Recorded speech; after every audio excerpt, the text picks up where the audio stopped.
میرے عزیز، کچھ لوگ ایسے ہیں جن سے عذاب قبر ہوگا ہی نہیں۔ میرے رسول کریم صلی اللہ تعالی علیہ وسلم نے ارشاد فرمایا کہ جو اللہ کے رستے میں شہید ہو گیا، یہ سنن نسائی میں موجود ہے، اسے عذاب قبر نہیں ہوگا، بلکہ ایک حدیث میں تو فرمایا حساب کتاب بھی نہیں ہوگا، اللہ بغیر سوال جواب کے جنت عطا فرما دے۔ کچھ لوگوں کو لوگوں کی بخشش پہ بھی مسئلہ ہی بنتا ہے کہ کوئی بخشا نہ جائے۔ اور ایک صاحب کہہ رہے تھے جی یہ کیا معاملہ ہے کہ جمعے کو بندہ مر گیا یا فلانا ہو گیا تو اس سے حساب کتاب نہیں ہوگا، اتنے بڑے جرم لوگوں نے کی، اتنے پاپ، اور جمعے کو مر گیا تو بخشا جائے گا۔ تو میں نے کہا جرموں کا بھی اسے حساب اللہ لے لے گا، لیکن میاں حساب کتاب کی ڈیوٹی نہ اللہ کی ہے تو بہتر یہ ہے کہ اسی کے ہاتھ میں رہے، تو نہ اپنے ہاتھ میں لینے کی کوشش کر۔ سنن ترمذی کی حدیث۔ ہمیں پتہ نہیں کیا مصیبت ہے، ہمیں پتہ نہیں کیا مسئلہ ہے۔ ایک جنازے سے میں نکلا، آپ یقین کریں کبھی کبھی کلیجہ پھٹ جاتا ہے۔ میں ایک جنازے سے نکلا تو میرے ساتھ ایک بندہ جنازہ پڑھ کے نکلا تو کہنے لگا جی پیر صاحب دیکھیں آج کتنی دنیا آئی ہے، حالانکہ یہ بندہ اس طرح کا تھا، اس طرح کا تھا، اس طرح کا تھا۔ میں نے اسے کہا یار تجھے تو فکر ہی لگ گئی ہے کہیں جنت میں چلا ہی نہ جائے، تو اس طرح کرنا جنت کے دروازے کے سامنے کھڑے ہو جانا ڈنڈا لے کے کہ میں نے نہیں جانے دینا۔ شرم آنی چاہیے ہمیں۔ اللہ فرماتے ہیں جنت اتنی چوڑی ہے جتنے زمین و آسمان، اس کی چوڑائی زمین اور آسمان کے برابر ہے، تو ہم تو اپنے علاوہ کسی کو جانے نہیں دینا چاہتے جنت میں۔ اور بس کریں، جنت خدا کا فضل ہے، اور اللہ فرماتے ہیں میرا فضل میں جسے چاہتا ہوں عطا کرتا ہوں۔ یہ سنن ترمذی کی حدیث، اور اس کے راوی حضرت عبداللہ ابن عمر رضی اللہ تعالیٰ عنہ، نبی پاک علیہ السلام نے فرمایا جو مسلمان جمعے کے دن یا جمعے کی رات کو فوت ہو، اس کو اللہ تعالیٰ قبر کی آزمائش سے محفوظ رکھتا ہے۔ جو جمعے کی رات فوت ہو جائے یا جمعے والے، یعنی جمعے رات اور جمعے کی درمیانی رات چلا جائے یا جمعے والے، تو اللہ اسے عذاب قبر سے۔ تو میرے عزیز، جو بندہ شہید ہو اس سے عذاب قبر نہیں ہوتا، جو آدمی جمعے کے دن یا جمعے کی رات چلا جائے اسے بھی عذاب قبر نہیں ہوتا۔ اور میرے رسول کریم صلی اللہ تعالی علیہ وسلم نے فرمایا جو بندہ ایک دن اور ایک رات، یہ حدیث صحیح مسلم میں، سنن ترمذی میں، مصنف عبدالرزاق میں موجود ہے،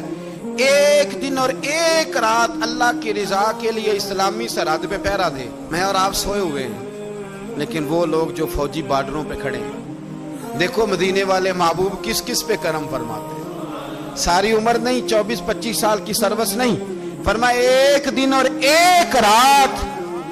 اللہ کی رضا کے لیے جو اسلامی سرحد پر پہرا دے، مسلمانوں کو کافروں سے بچائے،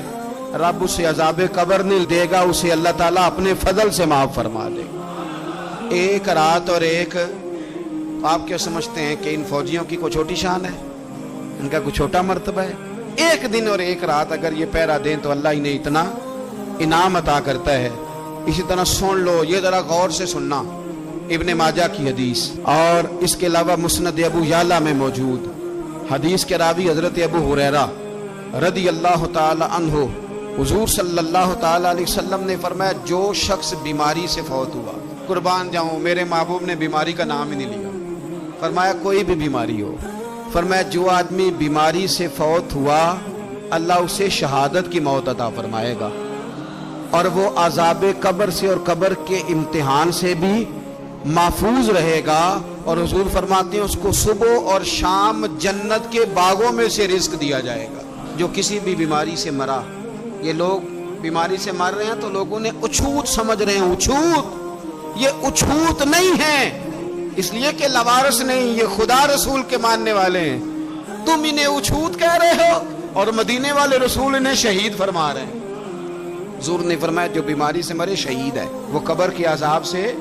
محفوظ رہے گا اور جنت کے باغوں میں سے اللہ رزق دے گا۔ لوگ کہتے ہیں دیکھو جی بڑا تانگ ہو کے دنیا سے گیا ہے، تو اس بندے کو بھی عذاب قبر نہیں ہوتا۔ اسی طرح جو بندہ سورہ ملک پڑھتا ہے، سنن ترمذی میں حضرت ابن عباس سے روایت ہے کہ حضور صلی اللہ علیہ وسلم کے ایک صحابی نے ایک جگہ خیمہ لگایا تو وہاں سورہ ملک پڑھنے کی آواز آتی، کوئی بندہ پڑھنے والا نظر نہیں آتا تھا۔ جب حضور کی بارگاہ میں عرض کیا تو فرمایا وہاں قبر تھی اور قبر کے اندر بیٹھ کے میرا صحابی سورہ ملک کی تلاوت کر رہا تھا۔ اگر ہمیں خسرہ نمبر یاد ہو جاتا ہے نا اپنی جگہ کا، اور ہمیں پتہ ہوتا ہے کہ میرے والا حصہ کتنے کروڑ کا ہے، اگر ساری کہانیاں ہمیں یاد ہوتی ہیں تو سورہ ملک بھی ہمیں یاد ہو سکتی ہے۔ موبائل پہ اس کو ریکارڈ کر لیں، پھر اس کو سنیں، کبھی بھی سورہ ملک میں، اور ہمارے سلسلہ عالیہ میں تو سورہ ملک وظیفہ ہے، ہمارے الوظیفۃ الکریمہ میں اعلیٰ حضرت نے لکھا ہے کہ رات کو سورہ ملک اور سورہ یاسین کے بغیر سونا نہیں۔ سورہ ملک اتنی شاندار سورت ہے کہ نبی پاک صلی اللہ علیہ وسلم نے فرمایا یہ قیامت کے دن اللہ کی بارگاہ میں ناز سے جھگڑا کرے گی اور کہے گی اے اللہ، یہاں تو میرے پڑھنے والے کو جنت عطا فرما یا مجھے قرآن پاک سے علیحدہ کر دے۔